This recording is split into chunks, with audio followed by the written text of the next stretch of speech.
पास आ रहा हूं अजय उपाध्याय, इसका 20 सेकंड में जवाब दीजिए। आप कह रहे हैं दिग्विजय सिंह के बयान से आप सहमत नहीं हैं, क्या दिग्विजय सिंह पर कार्रवाई की बात कहते हैं खुले मन से कि दिग्विजय सिंह को पार्टी से बाहर होना चाहिए? देखिए सुनिए, दिग्विजय सिंह के पूरे बयान को आप चलाएंगे तो उन्होंने कहा कि वहां पे जो अल्पसंख्यकों का के साथ जो अन्याय हो रहा है, वो कट्टरपंथ जो बांग्लादेश में फैला है उसके कारण हो रहा है, ये ठीक नहीं है। जहां तक बात भारत में भी यदि ऐसा कुछ होता है तो नहीं होना चाहिए। ये जिस तरह वहां रिएक्शन हो रहा है उसी तरह इस देश में भी रिएक्शन होता है। ये वर्ड है उनके, एज इट इज वर्ड है। अब उसको तोड़ मरोड़ कर इस देश की मीडिया दिखाना चाहे, आप दिखाइए। अमीश जी, एक शब्द में सिर्फ एक शब्द, देखिए उसके बाद आप काट दीजिएगा, लेकिन एक शब्द सुन लीजिए। आपको बड़ा दूर का आजकल दृष्टिकोण आपका बड़ा अच्छा हो गया है, नजदीक वाला खराब हो गया है क्या? अभी ने यहाँ पे वाल्मीकि जी का, हरिओम वाल्मीकि का हत्या किया मॉब लिंचिंग में, अभी बांग्लादेश के नाम पे 2 लोगों का हमारे देश के नागरिकों को मार दिया। कभी इस पर भी बोलेंगे आप? सर बिल्कुल आपकी बात सही है, आपने बोला दूर की नजर, देखिए दूर की नजर बिल्कुल तेज रखनी चाहिए, देश के दुश्मनों पर नजर बिल्कुल नजदीक से रखनी चाहिए। ओके, सुधांशु त्रिवेदी अभी जो बात बोली, जब देश का विभाजन हुआ तो पूर्वी पाकिस्तान यानी आज के बांग्लादेश में 32% हिंदू थे और 1991 आते आते 8% रह गए थे। वो कौन सी प्रतिक्रिया में हो गए थे? ये 16 अगस्त 1946 को डायरेक्ट एक्शन डे हुआ था, जब शाहिद हुसैन सोहरावर्दी के नेतृत्व में बाकायदा हिंदुओं का कत्लेआम हुआ था। वो किसकी प्रतिक्रिया में हो रहा था? मुझे लगता है कि इस समय निर्लज्जता की पराकाष्ठा पूरी करते चले जा रहे हैं कांग्रेस के नेताओं। मैं कांग्रेस नेताओं को दोष नहीं देता हूं, गौर से देखना चाहिए, हर समाज की अपनी सोच को देखना चाहिए।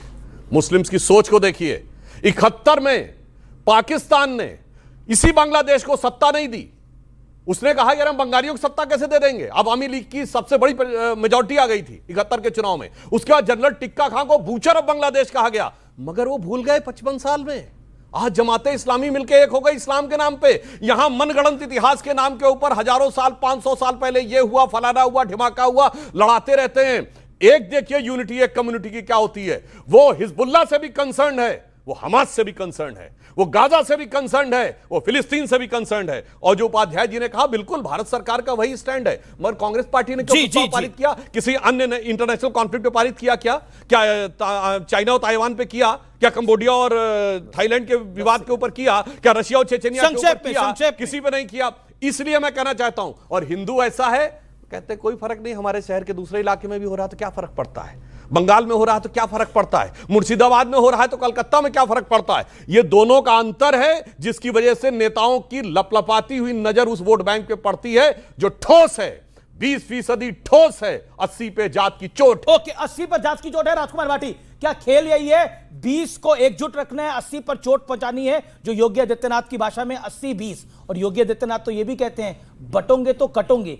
और बांग्लादेश में हम आज की देश में हालात देख रहे हैं। और क्या आप दिग्विजय सिंह के बयान से, राशिद अल्वी के बयान से सहमत है, हाँ या ना? नहीं, उनके बयान से मैं सहमत बिल्कुल भी नहीं हूँ। लेकिन हमें 80 को क्यों, 20 को ही क्यों एकजुट करना है? हमें तो 100 के 100 को एकजुट करना है। योगी आदित्यनाथ जी हों और चाहे सुधांशु त्रिवेदी जी हों, भारतीय जनता पार्टी के RSS के लोग जब कुछ बोलें तो उनकी बात को 2-3 बार सुनना चाहिए, एक बार में इनकी बात समझ में नहीं आती। अदम जी ने लिखा था, अदम जी के शेर बहुत बोलते हैं सुधांशु जी, उनका शेर मुझे जब सुधांशु जी बोल रहे थे तो मुझे अदम जी याद आ रहे थे कि जो डलहौजी न कर पाया वो ये हुक्काम कर देंगे, कमीशन दो तो पूरे देश को नीलाम कर देंगे। ये वंदे मातरम का गीत गाते हैं सुबह उठकर, मगर बाजार में चीजों का दुगना दाम कर देंगे। किस ईयर में ये जब वंदे मातरम के लिए, ए भाई साहब किस ईयर में किसके लिए लिखा गया? ए भाई राष्ट्रवाद के लिए, कब लिखा गया? हिंदुत्व के लिए बोलते हैं। अब जो योगी जी लगातार बांग्लादेश के हिंदुओं की चिंता कर रहे हैं, वो इसलिए कर रहे हैं कि यूपी में लगातार हिंदुओं की नौकरियों पर डाका डाल रहे हैं। अभी राजस्व लेखपाल की पोस्ट निकली हुई है उत्तर प्रदेश में, अगर आपको जानकारी हो, सुधांशु जी को पता होगा, राजस्व लेखपाल की पोस्ट निकली है 7,994 और आरक्षण के अनुसार ओबीसी को मिलनी चाहिए 3,997 पद, ठीक है, ओबीसी और एससी को, लेकिन दिए कुल 3,037। 900 पदों का डाका डाल दिया योगी जी ने। इस पे पिछड़ों और दलितों का ध्यान ना जाए, वो भी हिंदू ही हैं। पर बांग्लादेश में तो हिंदुओं पे डाका डाल रहा है, उसकी भी बात करिए। वो भी हिंदू ही हैं जिनकी नौकरी खाई जा रही है। डाका काहे भैया, ये बताइए।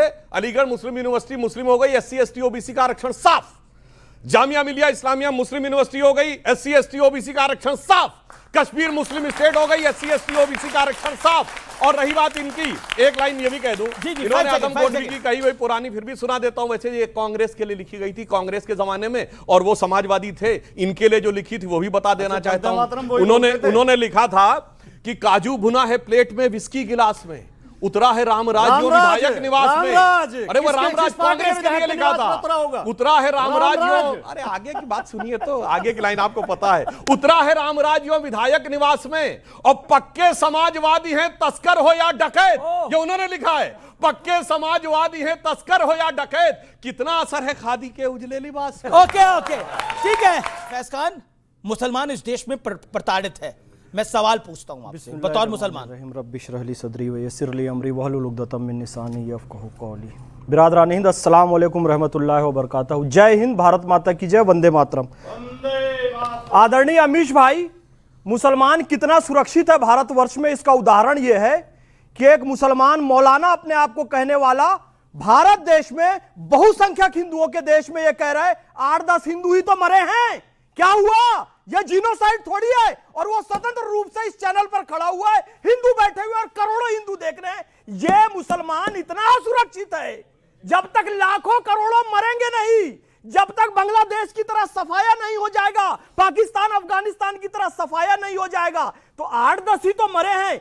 यह सोच वाला, अरे ताली नहीं बजाना है मेरे भाई, यह शर्म की बात है कि मुसलमान कितने स्वतंत्र हैं। देख लो कितने स्वतंत्र है। मुसलमानों पर अत्याचार हो रहा है भारत में, इतना अत्याचार हो रहा है कि 25 करोड़ हो गए। दुनिया के सबसे ज्यादा मुसलमान इंडोनेशिया में नहीं है, यहां अत्याचार हो रहा है। भारत में सबसे ज्यादा यहां अत्याचार हो रहा है, तो क्रिया की प्रतिक्रिया बांग्लादेश में है। सुधांशु भैया, क्या क्रिया की प्रतिक्रिया हुई? 712 मोहम्मद बिन कासिम आया, किस प्रतिक्रिया में आया था? 1000 से 125 महमूद गजनवी आया, किस प्रतिक्रिया में आया था? 1191, 1192 मोहम्मद गौरी, 1398 तैमूर लंग, 1526 बाबर, 1739 नादिर शाह, 1761 अहमद शाह अब्दाली, 1919 मोपला, 16 अगस्त 1946 मोहम्मद अली जिन्ना डायरेक्ट एक्शन दे, 1990 में कश्मीर हुआ, 2025 में मुर्शिदाबाद हुआ, और दीपू दास बांग्लादेश में जिंदा जलाया गया। किस क्रिया की प्रतिक्रिया में? लेकिन अब आपके पास आता हूं, आपने कंट्रोवर्शियल स्टेटमेंट दिया 2, 4, 10 लोगों को मरने को नरसंहार नहीं करेंगे। इसे नरसंहार या टारगेट किलिंग कैसे कह सकते हैं? यहां हिंदुस्तान में मुसलमानों को जय श्री राम का नारा लगाकर मारा जा रहा है। एक बात बताइए, हिंदुस्तान के अंदर बांग्लादेश जैसा हो रहा है, आप बताइए। मैंने ये कहा कि जब बांग्लादेश में मरने वालों के लिए जेनोसाइड बोला जा रहा है, तो मुझे आप एक चीज़ बताइए। मैं एक आंकड़ा दे रहा हूँ, NCRB का डाटा है, मेरी अपनी खोज नहीं है। 2022 से लेकर अब तक सुधांशु जी 580 दलितों को मार दिया गया 2022 से लेकर अब तक। मैं आंकड़ा दे रहा हूं पूरा। उत्तर प्रदेश में 189, बिहार में 168, राजस्थान में 99, मध्य प्रदेश में 83, महाराष्ट्र में 76, कर्नाटक में 72, हरियाणा में 45। बयान में ये कहा था या हिंदुस्तान में मुसलमानों को जय श्री राम का नारा लगा के मारा जा रहा है। नहीं सर, मुझे कोर्स करेक्शन करना पड़ेगा। दलितों की बात है, आपको करेक्ट करना पड़ेगा। दलितों पे क्रॉस करेक्शन में करो, दलितों पे मत करो। दलितों नहीं, ये आप आपने हिंदू होने नहीं दिया। नहीं, बिल्कुल नहीं, गलत कह रहे हो। और राज्य बताइए, आप कह रहे हो।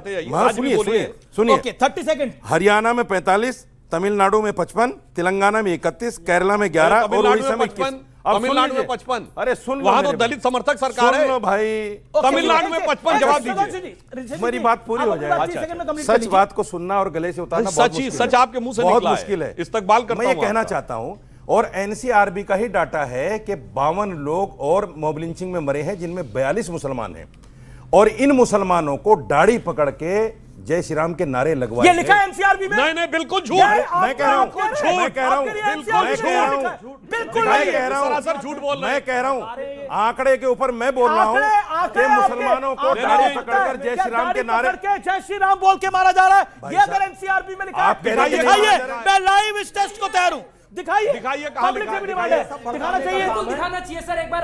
अब आप बोल रहे हो तो क्या पता दिखाओ, तो हम सबको पता तो चले कि दिखा रहे हैं। दिखाना चाहिए सर। कितने लोग चाहते हैं दिखाया जाए? ये दिखाना चाहिए। ओके, ये दिखाना चाहिए। इतना बड़ा हैरत में हूं कि इंसान इतने बड़े चैनल पर क्लियर झूठ बोल कैसे लेता है। उसके लिए ताकत चाहिए भाई, बड़ी ताकत चाहिए। मगर मगर शांति शांति, मगर- आपके बीच में नहीं बोले।